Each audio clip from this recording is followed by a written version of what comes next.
درود بینندگان گرامی، اینک نمایش نوبتی ما را از بخارای شریف پیشکش شما می نماییم.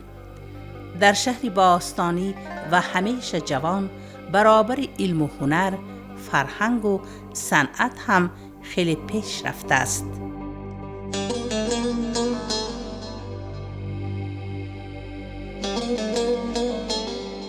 معلوم است که بخارا از قدیم مرکز علم و هنر است. در اینجا یکی تمدن علم معرفت از قدیم اینجا قرار یافتگی و همین قطار به اینجا بسیار خلقا با نزدیک و همسایه شده با همدیگر را فهمیده استقامت کرده گشتند. خصوصا خلق ازبک تاجیک عنعنه‌هاشان، آنهای مراسم‌هاشان، جمعی که عادت‌ها همش با یکدیگر نزدیک است.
بخارا مرکز سیاحی است.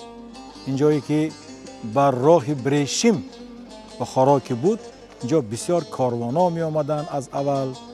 اینجا سودای و دیگر کارهای تدبیرکارانه می شد و حاضر هم اینجا سیاح‌ها بسیار تشریف نموده بخارای صنعت رشمن بهره‌مند شده گشتند. خصوصا انسمبل موریگی در بخارا فعالیت کرده ایستاده است. این سرودهای موریگی شیر و شکر به مثل شیر و شکر اجرا کرده می شود. ازبکی و تاجیکی متن دارد که خیلی دو همین خلق با نزدیک است، همین سرودهایم با نزدیک کردن خدمت کرده ایستاده است.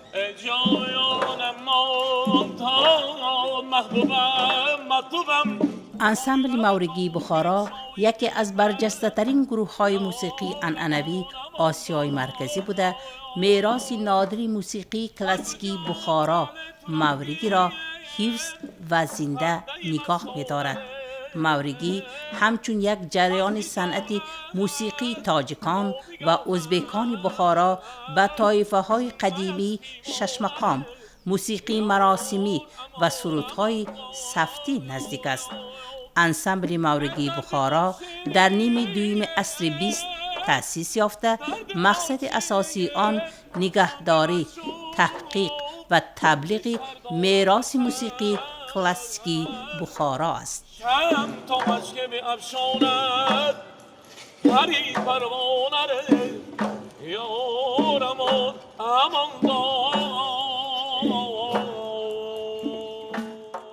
مورگی عصر 18 آخراش و 19 سراشبه در بخارا ما را نهربند اما رسته آمدگی استازای گوشتگی بند قره حبیب جان، رحیم دنگیز، مهدی اکا، انا خدا رحمت ند، عرفت های افتما درس دادگی، یوسف جان شکروف استازامو میشن. من هم استازا کتما کار کرده آمده، هم گسترولوبا موشدگی در گلندیا، در بلگیا، در مالایزیا.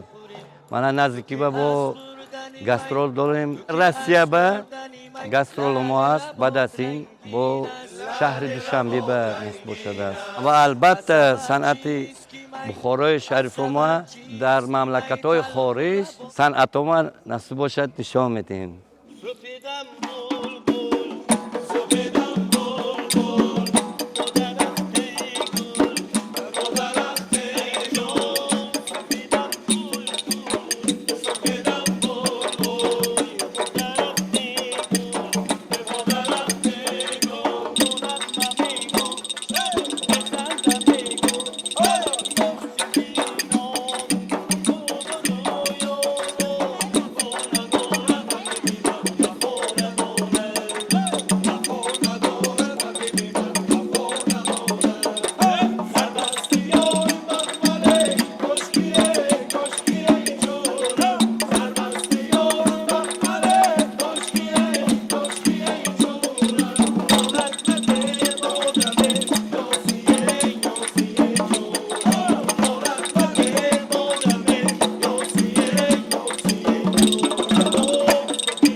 معلوم است که بخارا چون مرکز سیاحی مقامی مخصوص دارد.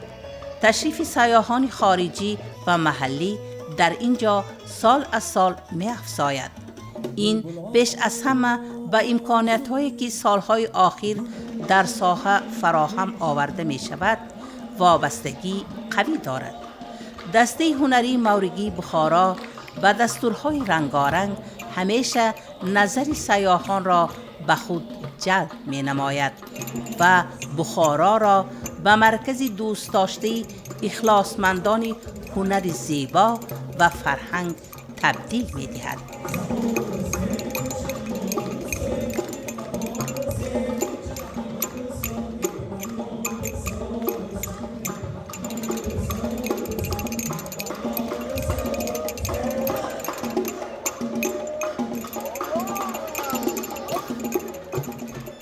انسمبل مورگی به این سرودهایی که اینجا اجرا میکنند، به مراسم‌ها، به توی‌ها، به جشن دولتی، اینجا بسیار دلیگاتسیا میان از تمام خارجا از دنیا و همون نمایشی مورگی می شود، نمایشی بخارچه می شود، نمایشی آهنگ‌های شش مقام می‌شود.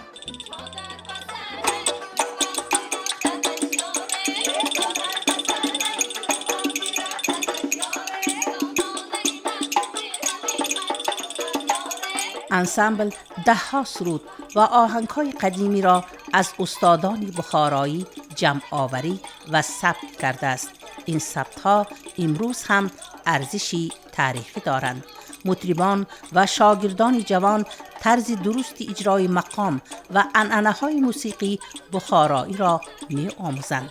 این دسته هنری نه تنها یک گروه موسیقی بلکه مرکز زنده نگاه داشتن فرهنگ و هنر قدیمی بخارا می باشد. با شرافت سعی و غیرت استادان، مورگی همچون یک عنعنه نادر زنده مانده است.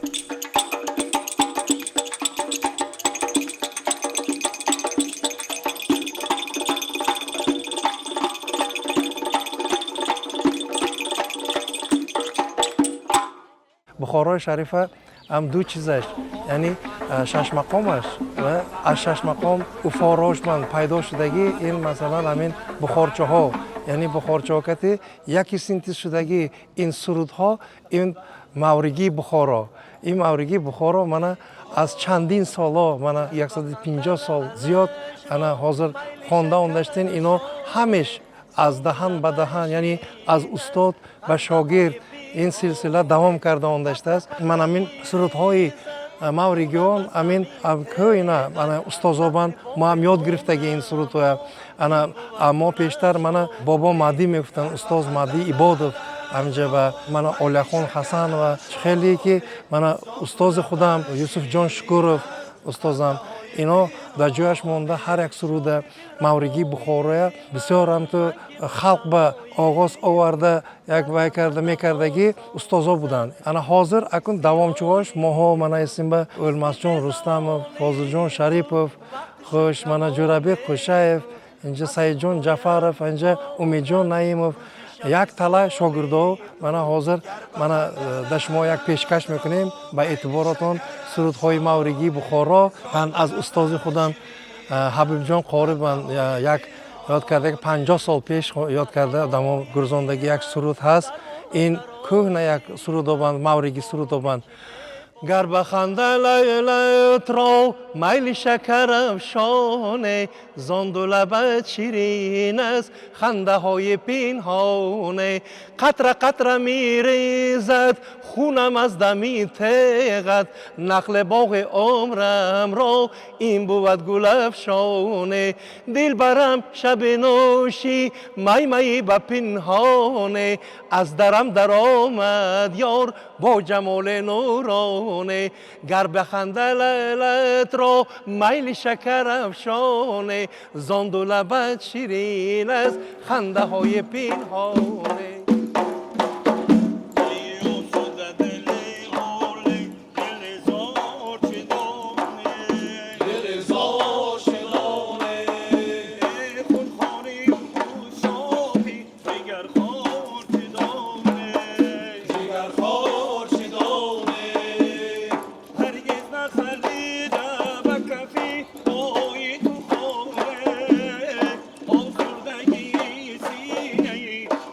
دسته هنری مورگی بخارا در نزد مؤسسه فرهنگی دولتی فعالیت می‌کند.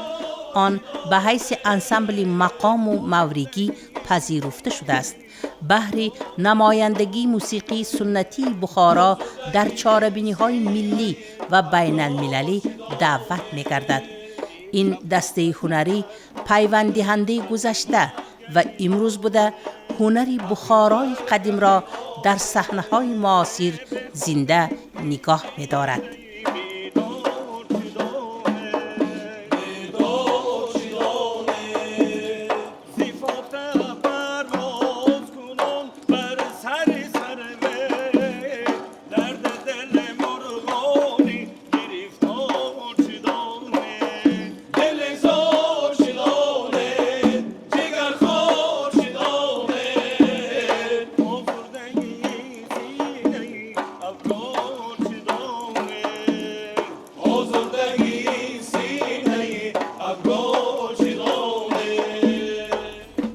این دو صنعت همیشه با یکدیگر وابسته شده، با یک بار دوستی دو خلق بزرگ ازبک تاجیک را به همین قدر با نزدیک کرده خدمت کرده است.